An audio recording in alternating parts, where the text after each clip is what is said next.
it's Eagle Man 225 coming at you with a video. Talk about some things. The signing of Steven Nelson. I like it, but I didn't like it. Ain't really got nothing to do with Steven Nelson as a player, because Steven Nelson is a very good player. You know, I watched his highlights. It's good, man. But I wanted to see how Nick Sirianni would develop these players. That's what I was kind of hung on. You know, it was like, you know, he developed T.Y. Hilton and, Pascal and, other players, and I wanted to see how that would pan out. So that's kind of why I ain't gonna say I didn't like the move. I don't think it was necessary, because this is his first year, and I wanted to kind of see what he was gonna do when you throw him in the fire. Because when you throw something in the fire, it gets purified. When it gets purified, it's gonna come out to whatever it is. That's how they purify gold. You send it through the fire. So send it through the fire, we're gonna find out if it's gold or not. Get all them impurities off of them. See what it is at the end of the day. But another thing I liked this week I seen was Zach Ertz is with the team. He's not traded. I don't think you should trade him. I think you should really sign him. Let Goddard play all this year, and then put a tender on Goddard. That's what I would do. Because with all these picks that we got coming up, you can always draft another tight end, That should be easy with all these picks we got, man. And then, Zach Ertz can finish his career with the Eagles. But, whatever they do is what they do. But, one thing I'm tired of is us, or really just the whole thing of, it's a business move. It's a business move. Well, you know what business is about too? It's about making the fans happy. Because us as fans, without us, there ain't no football. Without nobody to watch. So when are we going to get, something? I ain't going to say when we're going to get something for us, because, the players are playing for us, but, players you should re-sign players that's been making us happy for years. They deserve to finish their careers out there, for us to see them finish their careers out there. I mean, look at the Cardinals and Fitzgerald. Look how long he's been with that team. I mean, sometimes it is a time to hang it up, but man, that would be a beautiful thing to see a player do that. Because we traded a lot of players when it was too early, way too early. I mean, look at that Chip Kelly era. I want to say this. Sometimes when you give somebody power, you can't let them abuse it. Especially if you're giving them the power. You know what I'm saying? That's like me as a husband, my wife. Oh, baby, you can decorate this house however you want to do it. And then I come home and it's flowers everywhere. It's pink paint, purple paint, turquoise paint.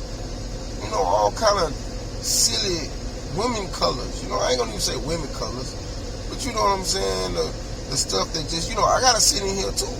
You can't I ain't gonna let you do that. Nah, we ain't doing that, you heard me? We gonna, hey, look, we don't have to, all this power I done gave you, now I gotta kinda I gotta lay a guideline down to this power that you have, because you didn't took power and you just think you can do whatever you wanna do. When I give you power, I'm giving you some decisions, some healthy decisions to make. Not just do whatever you want to do, however you want to do it. And the same thing applies to me. I just don't do what I want to do, however I want to do it. I check with her. Now, it is up to me at the end of the day, being the head of the household, but, you still got to check in, man. It's a respect thing. But it should be some guidelines to what's movable and then what's not movable. You know what I mean? And it's really not up for discussion. And Deshaun Jackson should have not been up for discussion. I mean, look how long we still trying to find a receiver. We got Deshaun back, but he was towards the end of his career. And really, it's kind of still like the best receiver we done had in a while. Think about that. I mean, hopefully Devontae Smith pans out, but, you know, we really haven't had a receiver. And LaShawn McCoy, when we first made that trade, when Chip made that trade, I was like, hey, man, I thought about it. I was disgusted. I was like, man, we traded LaShawn McCoy for this linebacker. You know, I looked at the linebacker and I said, man, you know what? I thought to myself, I said, man, we really do need a linebacker. You know, we've been hurting for that. Then I thought about it again. I said, man, the hell with whatever linebacker. We just traded LaShawn McCoy. You heard me? You can't do that. I said, no. Too much power, man. And you know what? I got to hold Howie, and I still have to hold Jeffrey Lurie, you know, accountable for that. We have to hold him accountable for that, because just like we held Carson Wentz accountable for letting the season go to turmoil, we have to hold them accountable too. You know, that's what they did. So, you know, they done made up with it. They done made up for it though with the Super Bowl. So, you know, that's not really too much, you know, too hard to really, you know, see, but or to hold it against them. You heard me? But man, another thing I wanted to say too, they're doing a lot of salt on Deshaun Watson. I don't know what's really going on with his case. But look, you heard me? I know some of us males, we got some friends, you know, they go get these massages. And, you know, sometimes you go for a massage, you're looking for a happy ending. You know what I mean? A happy ending. And sometimes they show up already ready. You should have not showed up ready. But, you know, I ain't really hearing nothing about him forcing nobody to do nothing. And that's kind of like my problem with it. Like, I mean, yeah, he might have showed up inappropriate, but that's just being inappropriate, man. We got a lot of players that did a lot more inappropriate things than that. And for to come down on him like that, and, you know, to be slandering his name and stuff like that, man, I think that's a little bit out of line, you know. Because you look at the Washington football team, man, shoot, man, when they had their stuff going on, man, you can get the sweet with some meat. I'm talking about with the meat, the entrees, the sides, you heard me, everything. You can get it all. Maybe you should have took a trip up to Washington when they was doing what they was doing, man. Matter of fact, they should get their name, the Washington Pimps. The Washington Pimps. They should have a sign with Cat Williams on the side of their helmet. You heard me? Holding that pimp cane, man. The Washington Pimps. Man, because they was pimping them, man. They was pimping them left and right. But you don't never really hear nothing about, man, you heard something about it, and then it went under the rug. You hear Washington football team, and you don't hear nothing else about that scandal or what they had going on. But every time you hear the Deshaun name, what you hear, you got to hear something about his case. You know what I mean? And I guarantee you, whenever they bring his name up again, what they going to do? They going to bring up something about his case. And you know what I'm saying? It's starting not to be fair, man. I mean, even when you kind of look at it, I hate to put the light on our own GM, but I mean, him and the GM from the Patriots, they got in trouble a couple years ago, you know. But they don't never say nothing about that. You know, all you hear is every time you hear them is they fired Doug Peterson in the Super Bowl. That's all you ever hear, man. So, you know, it's kind of like they always want the player to receive the capital punishment. You know what I'm saying? And then these team owners and stuff, man, they get slapped on the wrist until it's time for them to buy a team or something. Don't nobody want to buy a team. And then all the slander start to come out again. They'll bring up something 20 years ago, you know, and start a movement over it just so they can knock somebody else from doing something now, you know. So that's just crazy, you know. And then, you know what? Sometimes, you know, us as reporters or, you know, vloggers or, you know, podcasts, we have a knack of doing that too, man. We talk about people, you know, and really is playing on a level we never made it to. I mean, think about that. There's a lot of us out here saying, well, this person ain't that, or you can see this person ain't this, but we ain't never did it. We ain't never did it, so, I'm going to have to start watching out with that, man. Because, like, hey, I got to apologize. I know I did it to Ortega Whiteside, a couple times on this channel. And, I got to start respecting the fact that that man at least made it to the NFL. Something I couldn't do. Something a lot of us couldn't do. That man there. And he made it as a second-round pick, and I'm pretty sure he didn't make it as a second-round pick for nothing. You know what I'm saying? He had some type of potential in him. That's why he was looked at as a second-round pick. And you got to just start respecting that. And I want to say this, too. Maybe Jalen Hurts, I'm going to go on record saying this, maybe Jalen Hurts can get something out of Ortega Whiteside. Because you got to think about this. When Carson was starting, Quez Watkins took some snaps. But guess what? Quez Watkins really had no catches, nothing. No catches, zero. Been targeted a couple times, zero catches.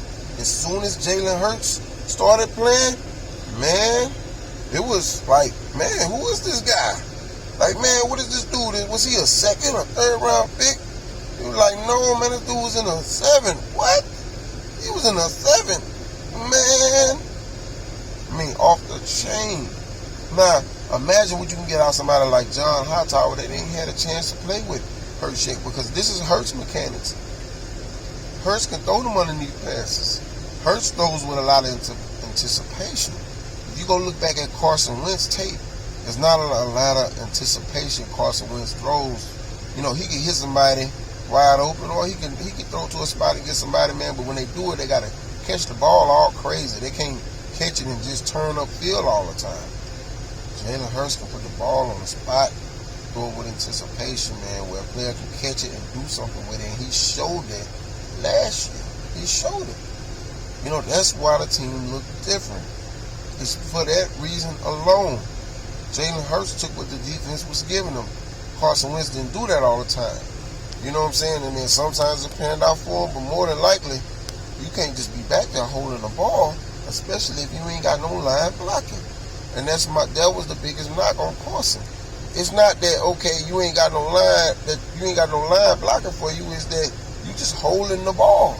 Well, you could have got rid of it. I mean, they doing replays showing people open that you didn't throw it to. Either you didn't make the read, or you was maybe waiting for something else to develop. But sometimes you just got to take what the defense gives you. And I think you're not going to have to worry about that with Jalen. Jalen's going to be more like McNabb. Watch what I tell you. He's going to take whatever the defense gives him. And then this is another thing, too, because you read about this. You didn't really see, like, people really wanting to come out and help Wentz. Like, you got McNabb, he'll help Jalen. Like, he'll just help him because he can see something different in Jalen that you didn't see in Wentz. Wentz is a prototypical type quarterback, tall. He's got he can move. He's got a good arm. But you can have all that, and we see that you can have all that. But if you don't have the leadership skills, it ain't gonna take you too far, buddy. It's not gonna get you too far, and that's what Jalen does have. You can go a lot further with somebody that has the leadership skills than somebody, with just talent. Talent is great and all, but when you got the leadership skills, man, sometimes they more prone to take what the defense is giving them because they want to win. They ain't even just thinking about, I want to win big. They want to win, so they gonna do that. That's what Tom Brady. I mean, Tom Brady's a perfect example. You know what I mean? Tom Brady gonna take whatever you give him. He's the king of that. He's gonna take whatever you give him. He ain't trying to, hey, it ain't gotta be pretty. I'm just gonna take what you give me. And I'm gonna make you regret giving it to me. And that's what he do at the end of the day. And, man, I'm hoping that's what Jalen does. Because if Jalen can just do that, we'll be fine. Because defense is looking real good. I'm gonna tell you that right now. Defense is looking real good. Because a lot of people were saying, we needed cornerbacks. We was needing cornerbacks and everything, but man, when you really think about it, we're gonna be playing cover 2. Really, you need safeties. because those are the people that's going to be covering deep. Your cornerbacks is really, I mean, you need cornerbacks too, but you know, you're not really depending on them that much because you got them safeties back there. They're going to be the ones playing deep, not the corners.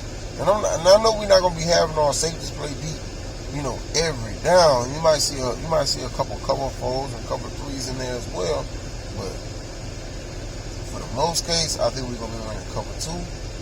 That's what really plays to our strength is cover two. I can't wait till the season starts. Man, I just can't wait. I mean, I don't know how many more days we got. It don't matter. I just can't wait till it starts. It's getting closer. It's getting close. I'm not even counting down on days. And I ain't really getting caught up into all this, you know, training camp stuff, you know, what's going on in training camp either. Because that's training camp, you know. I mean, I know practice makes perfect, but it's only training camp. Let's see how this is gonna happen during the season. I want to see what's gonna happen during the season because preseason really ain't it either. I mean, when you think about preseason, what do you have? You got players out there playing that might not be playing. You got plays called that's probably not gonna be called. You know what I'm saying? Like, it's a lot of stuff that's going on that just really ain't real. So how can you judge something off of something that really ain't real? I mean, it's like a game type situation. I mean, certain game type situations, I might go out there and go kick somebody's ass or beat somebody on this, that, and the other. You know, make them slip, fall, do something like that as big as I am. But that don't mean I can go out there on a regular day basis on a game day and go make that kind of performance. You know, and I don't get caught. So that's why I don't get caught up into that. You know, I just don't get caught up into that because it's all, I ain't gonna say it's staged, but it's scenarios. It's not really what's going on. It's just like scenarios. You know, this type of scenario. Sometimes they even tell the team, hey, do this, run this type of coverage because I want to see how this person gonna react. They do that type of stuff. Hey, yeah, do this, man. Look, I'm gonna send him on some screens. Let's see how he can read. Let's see if he can make some people miss. You know what I mean? I'm gonna do this. You know, run some cover 2. You know, run some cover 3. I want to see how they gonna do in this type of coverage. You know, that happens because they want to see before the season. You know, so that's about all the stuff I had on my mind for the day. When y'all get a chance, like, subscribe. Hit me up whenever you get a chance. Hey, it's been real.